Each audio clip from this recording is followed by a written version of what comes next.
नमस्कार, स्वराज एक्सप्रेस के खास कार्यक्रम बिग डिबेट में आपका स्वागत है। मैं हूं आपके साथ अभिषेक तिवारी। मध्य प्रदेश विधानसभा चुनाव के दौरान मोदी की गारंटी जबरदस्त हिट हुई। इसका नतीजा ये रहा कि एक बार फिर लोकसभा चुनाव में मोदी के फेस को लेकर ही चुनावी कैंपेन की जा रही है। तो मोदी के चेहरे का खूब मजाया जा रहा है। तो वहीं कांग्रेस का कैंपेन बीजेपी के मुकाबले थोड़ा फीका नजर आ रहा है।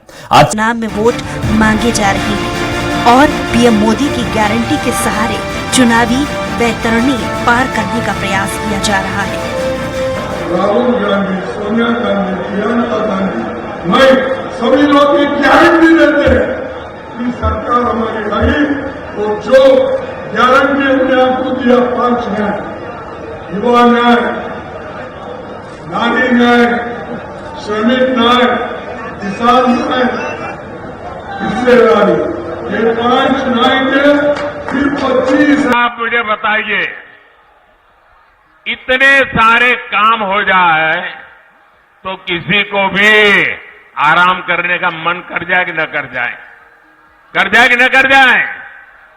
लेकिन ये मोदी है, आपके लिए जीता है, वो रुकना जानता नहीं है। और इसलिए क्योंकि मैंने तय किया है आपका सपना ही मेरा संकल्प है। वहीं कांग्रेस की बात की जाए तो कांग्रेस में कांग्रेस नेता राहुल गांधी और प्रियंका गांधी ही सबसे ज्यादा फेमस चेहरे। लेकिन राहुल गांधी के कुछ कार्यक्रमों को छोड़ दिया जाए तो वो भी मध्य प्रदेश में ज्यादा सभाएं नहीं कर पाए, या ये कहें कि इनके कार्यक्रम मोदी की रैलियों के सामने बौने साबित हो रहे हैं। बहरहाल मध्य प्रदेश में करीब बीते 2 दशकों से बीजेपी की सत्ता है, लेकिन बीते 3 लोकसभा चुनाव में पार्टी के केंद्रीय नेतृत्व ने ही प्रदेश की जिम्मेदारी संभाल रखी है। इस बार भी चुनाव का चेहरा पीएम मोदी ही है। पिछले 2 लोकसभा चुनाव में मोदी का जादू चल चुका है। देखना दिलचस्प होगा कि इस बार बिखरा सा विपक्ष मोदी की गारंटी से कैसे पार पाता है। सलमान खान, स्वराज एक्सप्रेस। चलिए इस मुद्दे पर बातचीत करेंगे और बातचीत में करेंगे कि आखिर विधानसभा चुनाव हो या फिर लोकसभा, मोदी का चेहरा ही क्यों? क्या मोदी पर इतना भरोसा, और क्या जनता भी मोदी पर इतना भरोसा करती है? इसी विषय पर बात करेंगे। हमारे साथ पैनल भी मौजूद होगा, लेकिन अभी देवव्रत जी हमारे साथ जुड़े हुए हैं, पत्रकार हैं। सर, आपका बहुत बहुत स्वागत है। दुबे सर, सबसे बड़ी बात यह है कि 2023 चुनाव देखा, विधानसभा का चुनाव, 2024 लोकसभा चुनाव आ गया, सिर्फ एक ही चेहरा सामने है, प्रधानमंत्री मोदी का। 2014 के चुनाव में मोदी का मैजिक चला, 2019 में भी चला। क्या आपको लगता है कि वही मैजिक 2024 में बरकरार रहेगा?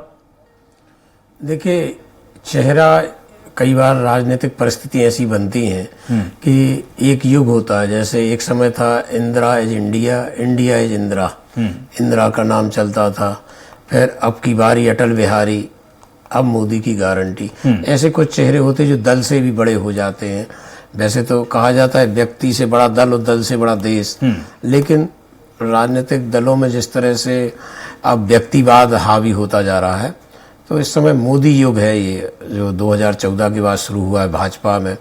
तो आप देखें कि ये उनका जो घोषणा पत्र निकला है, संकल्प पत्र, वो भी मोदी की गारंटी के नाम से निकला है। तो इस समय मोदी के नाम पर भाजपा वोट ले रही है हर जगह। आपने देखा होगा 3 राज्यों के जब विधानसभा चुनाव हुए, तब मोदी की चेहरा आगे करके विधानसभा के चुनाव लड़ेगा, उसमें सफलता मिली।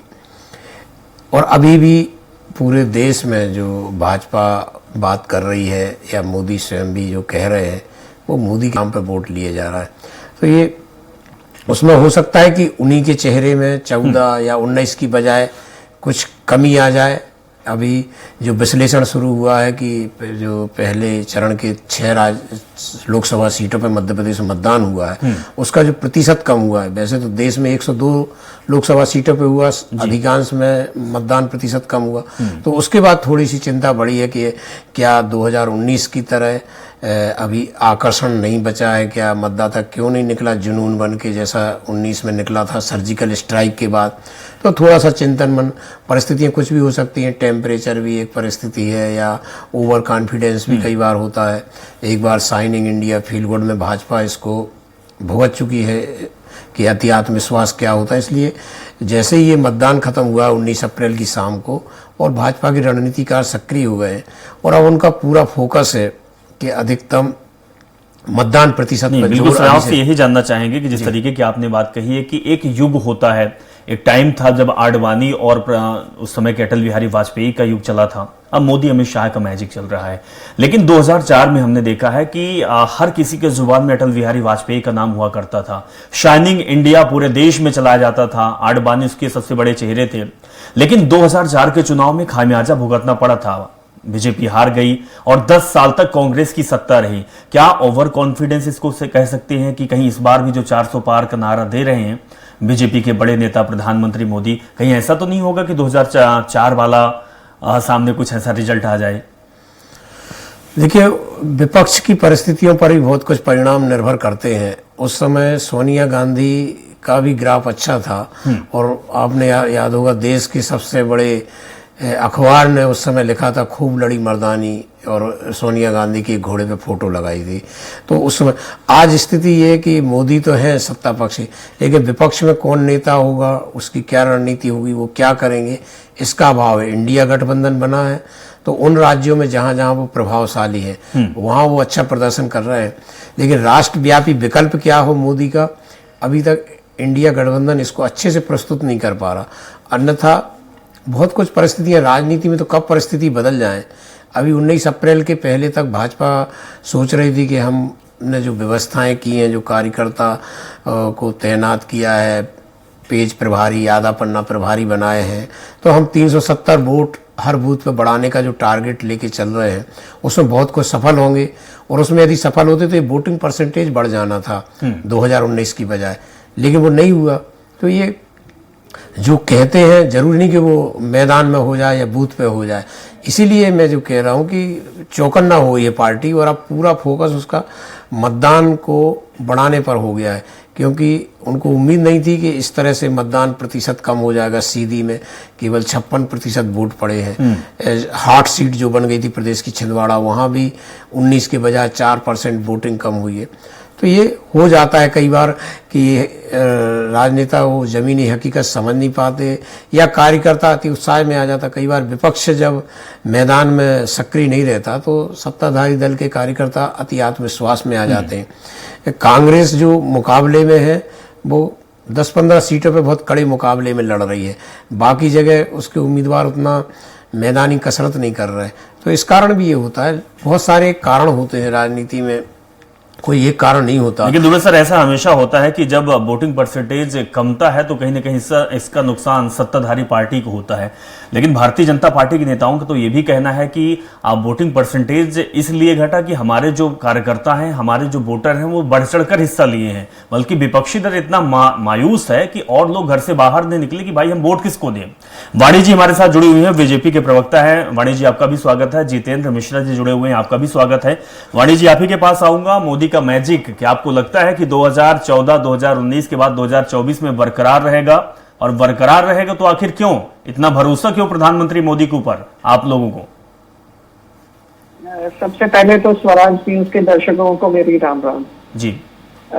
मोदी मैजिक, मोदी लहर, मोदी आंधी, मोदी का व्यक्तित्व ही ऐसा है कि इसके जैसा दिग्गज नेता, कर्मठ कार्यकर्ता और देश के लिए समर्पित एक सीधा बहुत साधारण सा इंसान, ऐसा हमें विगत 50-60 सालों में ना दिखा है, जिसकी कल्पना भी नहीं हम कर पाएंगे आगे। इसका कारण है आपने उनके काम करने का तरीका देखा है। हर चुनाव के पहले वो चुनाव के बाद की 100 दिन की नीति रीति बना लेते हैं। जो करते हैं वो उस पे कायम अटल रहते हैं। अटल बिहारी वाजपेयी के बाद कोई यदि एक अटल व्यक्ति मिला है भारत को नेतृत्व करने के लिए तो वो है नरेंद्र मोदी। उन्होंने अपने जो जो वायदे किए हैं वो पूरा कर रहे हैं। देश को 11वीं से 5वीं अर्थव्यवस्था पर ले आए हैं। आपने आज कल अखबार में देखा होगा कि भारत ब्रह्मोस मिसाइल एक देश को निर्यात कर रहा है। नहीं देखिए वाणी जी, ये बातें आम जनता को आप ठीक बोल रही हैं। आम जनता को ये बातें समझ में दरअसल नहीं आती है। आम जनता जिनको आप 80 करोड़ लोगों को जो आप फ्री में राशन दे रही हैं, उनको केवल खाने से मतलब है, उनको रहने से आवास के लिए मतलब है। जिनको आप आवास योजना का लाभ देती है उनको मिसाइल समझ में नहीं आता है, उनको और चीजें समझ नहीं आती है।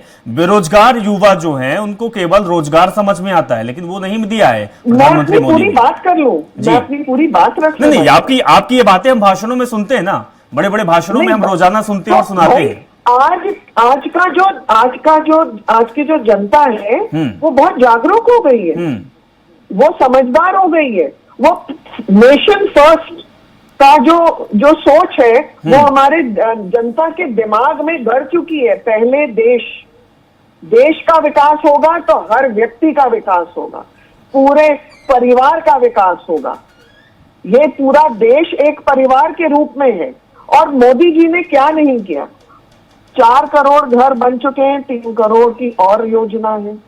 गरीबों को सोलर युक्त घर की योजना बनने जा रही है, जिसमें वो बिजली भी बनाएंगे, बचत भी करेंगे।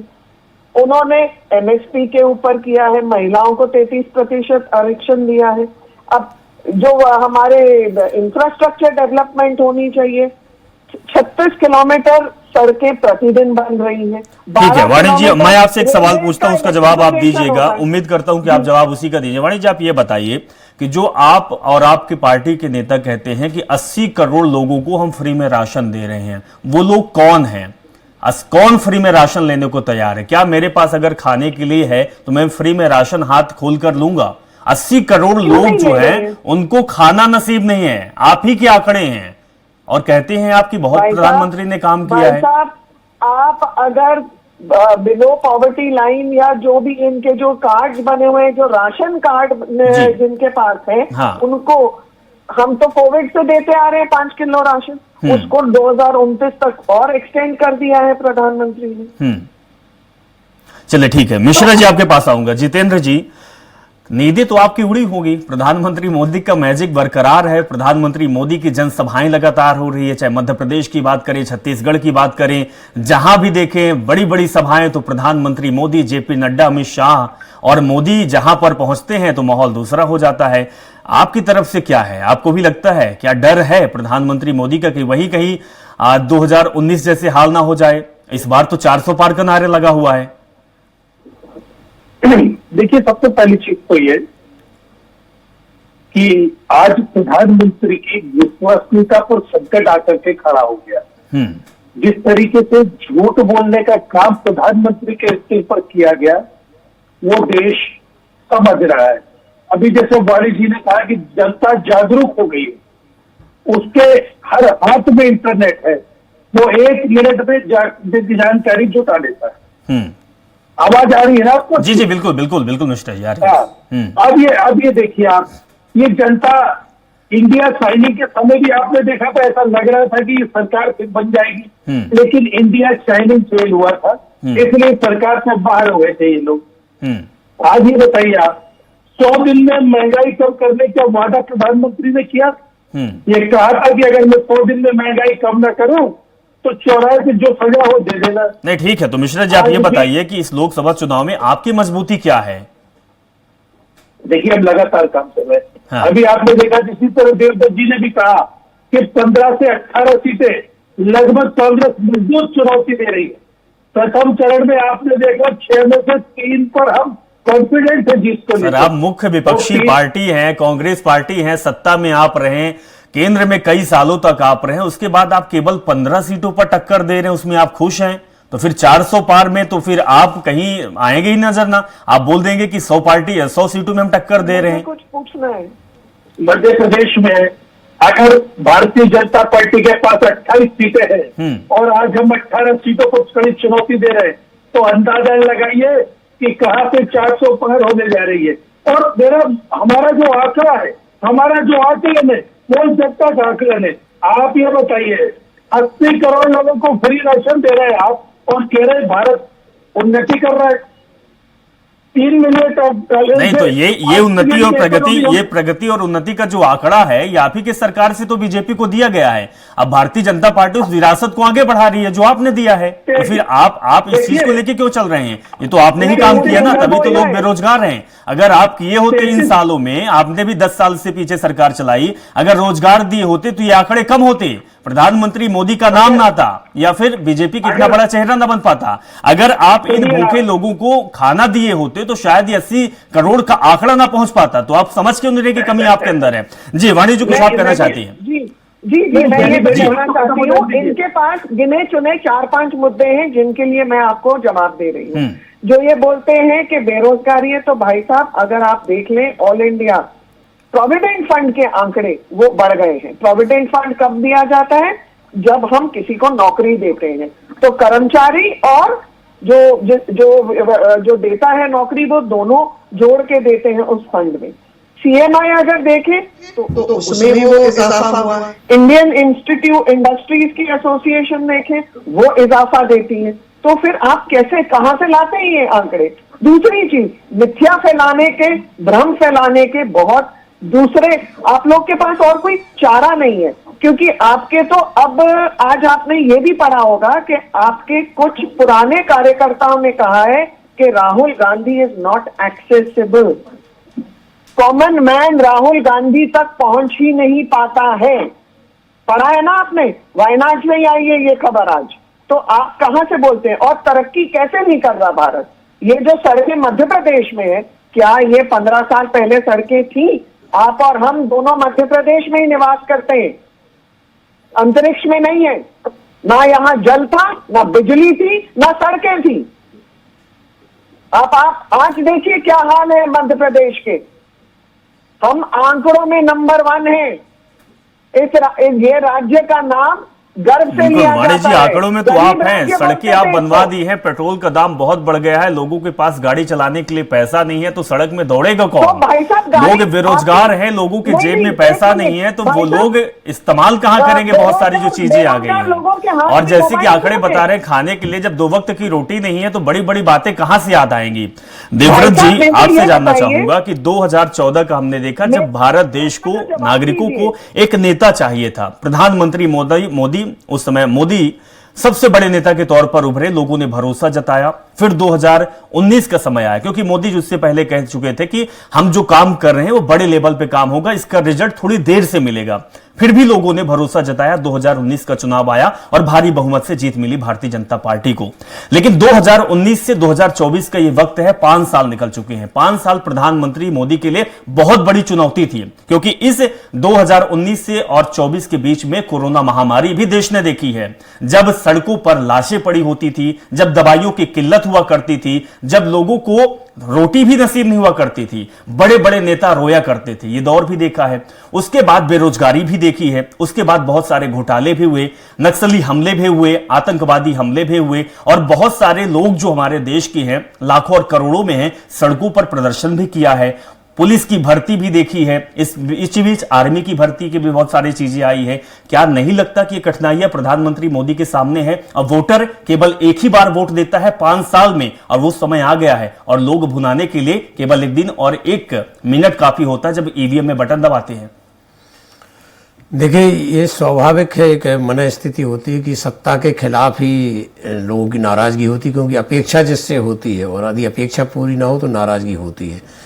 लेकिन एंटी इनकम्बेंसी जो होती है उसको भुनाने के लिए सामने दल चाहिए, एक नेता चाहिए। ये राजनीति के बहुत सारे कारण हैं, और एक तरफ जहां ये समस्याएं जितनी आपने बनाई वो भी हैं, तो वो उनका जो प्रचार तंत्र है, जो उनका पूरा नेटवर्क है, माउथ पब्लिसिटी है, संघ है, कार्यकर्ता है, तो उन्होंने जो अपनी उपलब्धियां पहुंचाई हैं, आज आप कहीं भी जाइए, उनके जो सर्वे में नाम आते हैं तो मोदी है, मोदी की गारंटी है, मोदी है तो मुमकिन है, ये बातें आज भी हैं। क्योंकि विपक्ष ने इन वर्षों में कोई बड़ा देशव्यापी आंदोलन भी खड़ा नहीं किया, और जिस तरह की उम्मीद थी कि आप देखिए मध्य प्रदेश में सीटों के बंटवारे हुए, तो एक सीट खजुराहो दे दी, वहां भी वो विड्रा कर गया। तो एक जो विपक्ष को आक्रामक तरीके से वो करना था, वो कैश करने वाला चाहिए। यदि नाराजगी है तो उसको सामने कैश करने वाला भी चाहिए। तो ये सब परिस्थितियां हैं।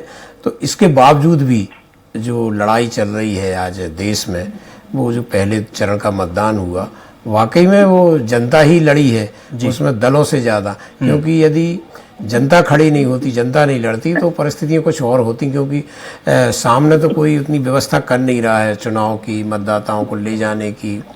और अब जो भाजपा सतर्क और सावधान हुई है, तो वो मोदी का और आक्रामक अब जो वार कांग्रेस पे शुरू हुआ, जैसे उन्होंने कहा कि यदि कांग्रेस आई है, इंडिया गठबंधन आया, तो महिलाओं के मंगलसूत्र छीन लिए जाएंगे, सर्वे के नाम आए हैं, तो अभी और आक्रामक होंगे, विपक्ष को बहुत कटघरे में खड़ा करेंगे। तो अब जो चुनाव होगा, बड़ा आरोप प्रत्यारोप का दौर पड़ेगा। अभी 24 तारीख को मध्य प्रदेश के 3 जगह प्रधानमंत्री आ रहे हैं, तो वो जिस तरीके से और हमले बढ़ाएंगे, तो इसके लिए विपक्ष को तैयार रहना पड़ेगा। क्योंकि केवल जो घटनाएं हो गई उनके आधार पर, क्योंकि इस देश के मतदाताओं की मेमोरी बहुत शार्ट है। एक मुद्दा कुछ दिन चलता है, लोग भूल जाते, कितने बड़े बड़े मुद्दे हुए और लोग हवा में। और कई बार प्याज पे भी लोग सरकार बदल देते हैं, प्याज की कीमत पे सरकार बदल देते हैं। तो ये देश बड़ा विविधताओं का भरा हुआ देश है, विविधताओं को विचित्र निर्णय लेने वाला, और बहुत गजब का इसकी साइकोलॉजी को जो समझे, जो मन स्थिति को समझे, और जो निरंतरता जिसमें रहे कि वो गैप ना दे कि और कोई चीज़ सोच पाएँ आप। निरंतर जो चीज़ें मन मस्तिष्क पे चढ़ती हैं वही होता है। और आखिरी जो दिन होते हैं 3-4 दिन मतदान के, उसमें आप क्या आक्रामक तरीके से आरोप लगा सकते हैं, क्या कर सकते हैं, क्या कार्यकर्ता बूथ पे तैनात कर सकते हैं, मतदाताओं को ले जा सकते हैं। तो ये बहुत सारे कारण हैं। एक क्रिकेट मैच की तरह जिसकी बैटिंग, फील्डिंग, बॉलिंग सब कुछ अच्छा होगा, वही मैच जीतेगा। ऐसे इसमें भी है कि राष्ट्रीय नेतृत्व, बूथ पे कार्यकर्ता, और जो मुद्दे, जो जरफरात मुद्दे जिसको हम कहते हैं एक सामान्य भाषा में, जब ज्वलंत मुद्दे आप उठाएंगे तब जाके मन स्थिति बदलती है।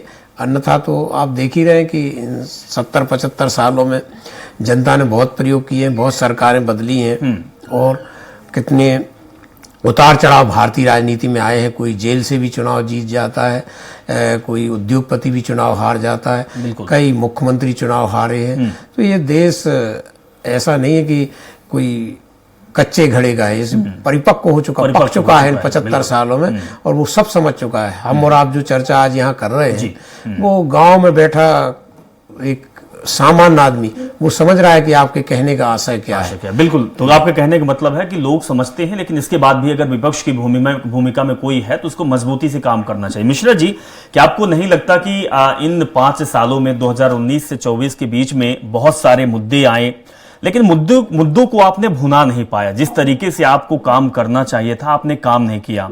आपकी पार्टी के नेता केवल और केवल लोकसभा और विधानसभा सीट मिल जाए, प्रत्याशी बना दिया जाए, चुनाव लड़ जाएंगे और इसके बाद हम जीत कर विधानसभा या लोकसभा में बैठ जाएंगे, इस भरोसे पर रहे आए। लेकिन भारतीय जनता पार्टी इसके साथ ही कमियों को छिपाते हुए भी जमीन पे काम किया। आपकी कमी ये रही कि नहीं रही मिश्रा जी, आप स्वीकार करेंगे?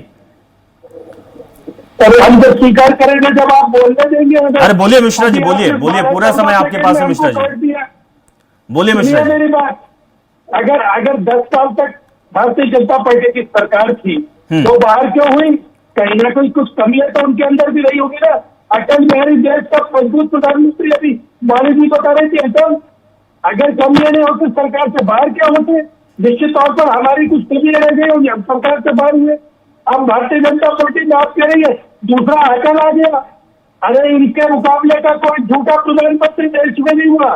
महंगाई कालाधन वापस आने की बात की थी, कालाधन 3 गुना आ गया भारतीय जनता पार्टी के लोगों का। इलेक्टोरल बॉन्ड में देखा आपने किस तरीके से खाऊंगा भी और खाने दूंगा भी बात की थी। भ्रष्टाचार काम दिया है, एक चपरासी के छापे डालिए, करोड़ों रुपए निकल रहा अमित जी। किसान खुश नहीं, इनके नौजवान खुश नहीं, और आंकड़े दिखाती है कि आंकड़े देख लीजिए हमारे। नहीं तो इन आंकड़ों पे आपको काम करना चाहिए था। आपका भी रोल तो वही है, क्योंकि मजबूत लोकतंत्र और देश को मजबूती देने के लिए विपक्ष की अहम भूमिका होती है। आपने अपनी भूमिका की अदा की है। अमित जी देवदत्त जी ने आपको स्पष्ट कर दिया है हाँ। कि अपेक्षा सरकार से होती है। अभी आप कह रहे थे कि सरकार आरोप लगाएगी, हमले तीखे करेगी। अरे हमले विपक्ष के तीखे, इस पर जवाब देना चाहिए कि चाइना की सीमा में भारत में कैसे घुसा। चाइना को लाल आंखों करके दिखाने की बात करते थे। नोटबंदी इस देश में क्रांति जीएसटी को आपकी रात के 12 बजे चाइना की सीमा में क्या किया था? देश के लिए वो सबसे बड़ा धोखा था। आपने जिस तरह की झूठ परोस दिया, मैंने बड़े साहब के साथ सुन लिया। आज मुझे नहीं देगी क्या?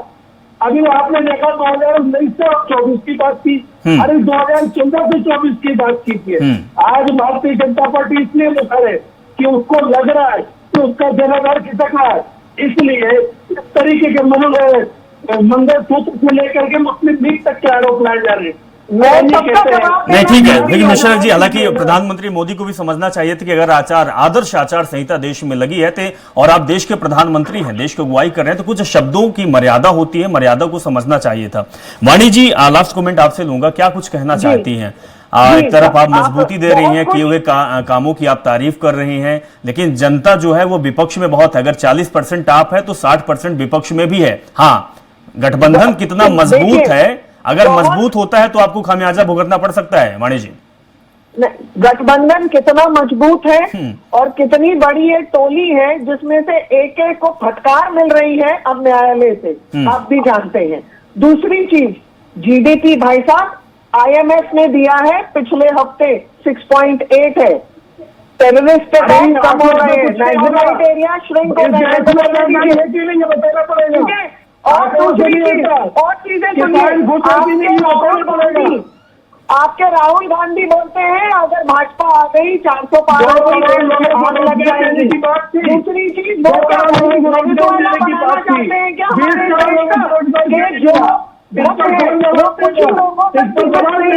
चलिए ठीक है वाणी जी, हमारे पास वक्त कम है और मिश्रा जी हमारे पास वक्त कम है, इसलिए माफी चाहूंगा, लेकिन आप मेहमानों का बहुत बहुत धन्यवाद कि आप हमारे साथ इस संवाद में हिस्सा लिए। मिश्रा जी आपका भी धन्यवाद, दुबे जी आपका भी धन्यवाद, वाणी जी आपका भी बहुत बहुत धन्यवाद कि हमारे साथ आप शामिल हुई। लेकिन अब 2024 लोकसभा चुनाव आ चुका है। 2024 में लोग अब सोच रहे हैं कि हमारा देश विकास करेगा। 2047 का मिशन प्रधानमंत्री मोदी के द्वारा दिया गया विकसित भारत मिशन, लेकिन 2024 में इंदिरा जी की सरकार से लेकर 2024 में पहुंच चुके हैं और हमारा देश आज भी रोटी कपड़ा और मकान के लिए बैठा हुआ है, तरस रहा है, भूखा है। आवास नहीं है रहने के लिए, इसके साथ ही खाने के लिए रोटी नहीं है। मुद्दे बहुत सारे हैं, आंकड़े सरकार अलग दे रही है और दूसरी तरफ जनता की मांग और है। लोकसभा चुनाव हो रहा है, चुनाव में लोग सोचते हैं कि हमारे मुद्दों पर काम होगा, हमारे विकास के लिए काम होगा, हमारे हित के लिए काम होगा, लेकिन मौजूदा समय में मुद्दों से दूर केवल और केवल आरोप प्रत्यारोप पर काम हो रहा है। राजनीति और चुनाव एन केन प्रकारेण सत्ता में काबिज होने के लिए एड़ी चोटी का दाव लगाया जा रहा है, चाहे वो भारतीय जनता पार्टी हो, चाहे वो कांग्रेस पार्टी हो या कोई भी पार्टी हो, चाहे वो गठबंधन वाली पार्टी ही क्यों ना हो। एन केन प्रकारेण साम दाम दंड भेद का उपयोग करके सत्ता पर काबिज होना चाहते हैं। देश की जनता का क्या मांग है, क्या उनका लक्ष्य है, क्या उनको चाहिए, क्या उनकी आशा है, इससे बहुत दूर चले जा चुके हैं। प्रधानमंत्री सबसे बड़े चेहरे के तौर पर उतरे हुए हैं, लेकिन लोगों की आशाएं आज भी मोदी के ऊपर है। अभी आशाएं 2024 के बाद क्या पूरी होती है, नहीं होती है, या फिर 10 साल किए हुए कार्यों पर क्या मोदी को जनता वोट देती है, यह बड़ा सवाल है। इसी के सवाल के साथ बिग डिबेट में बस इतना ही। जुड़े रहें और देखते रहें स्वराज एक्सप्रेस। नमस्कार।